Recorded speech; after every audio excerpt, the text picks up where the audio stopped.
So I think you kind of want to don't get too cheesy with it. Yeah. But like, there's definitely some fundamental characteristics and fundamental virtues that come along with martial art training that definitely we have the platform to be able to teach to the world, right? Teach to kids and teach to adults these characteristics without being cheesy. Yeah. What are some of those virtues? Or what are virtues to you that you think are that are very important? Yeah, I think the discipline is a good one, right? Just having discipline over yourself and having discipline over your daily activities and what you're doing, how you're doing it. Goal setting, being able to set a goal and then make disciplined steps to reach that goal. And then also the virtues of strength and courage and mastery, right? You're developing strength or developing courage. Courage to go after that mastery. Courage to do everything, right? And courage, a lot of people, you've seen students come in, right? They're not courageous. And then they go through their white belt and they get in their stripes and then they think, oh, I kind of want to do a tournament, to believe in themselves. But they're scared a little bit. And then but they do the tournament and you see them their first tournament, they're scared to death, right? But they're developing that little nugget of courage in there.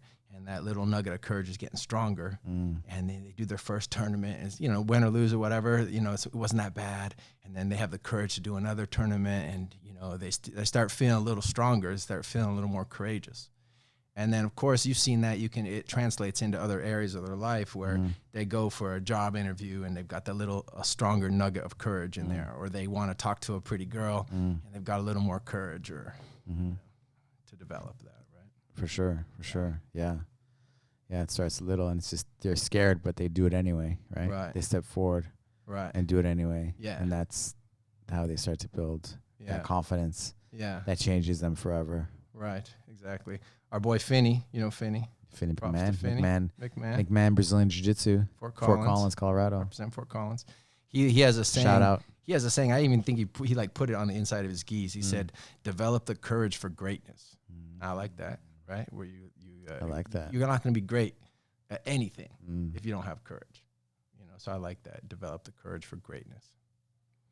Nice. Yeah. Man, you're an acupuncturist as well. Licensed acupuncturist. You've been doing that for, now it's been quite a few years, right? Yeah, like 15 years. 15 years, yeah. So you went to acupuncture school. I think you started after you switched over. You changed your career path, right? Right. You're doing the head coach, and then you got accepted to acupuncture school in Santa Fe. Right. So when I came to you, what was happening was I would go to acupuncture school all day, and then in the evening I was teaching Taekwondo. Right. So then. Okay. Yeah. So I was just grinding like that, and then I kind of switched over and started just training the jiu-jitsu full time. So then I was in acupuncture school all day and jiu-jitsu in the evening. So what made you want to go into acupuncture? Man, I had a lot of really good experiences with it when I was young. So my first experience with it when I was 12, I had terrible allergies. I was like living on Benadryl. And my mom took me an acupuncturist, and he actually, it turns out he was kind of a well-known acupuncturist, but it was just Santa Fe. I didn't know I was 12. Yeah. But he did an acupuncture treatment, he did herbs, and my allergies just went away like that. Wow. Yeah. I was like, oh, great. But I was 12, whatever. And then later on, when I was in Denver, I got really sick. I got like a respiratory flu, and I was sick for like 6 months, like terrible sick. And I went to 3 different doctors, and I went to 3 different, actually I was on 3 separate prescriptions of antibiotics, and nothing was getting this thing. I still had like a fever and like phlegm and coughing. Like I was a mess for like, and I was kind of freaking out. I was like, dude, 3 rounds of antibiotics, I'm gonna die. And so I went to an acupuncturist there, like in the neighborhoods there in Denver, and same thing. We did a treatment, and he gave me a bottle of herbs for $7.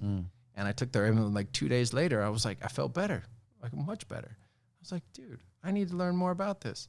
And so then I started studying. I had, at the time, a girlfriend who worked at the Tattered Cover, a bookstore in Denver.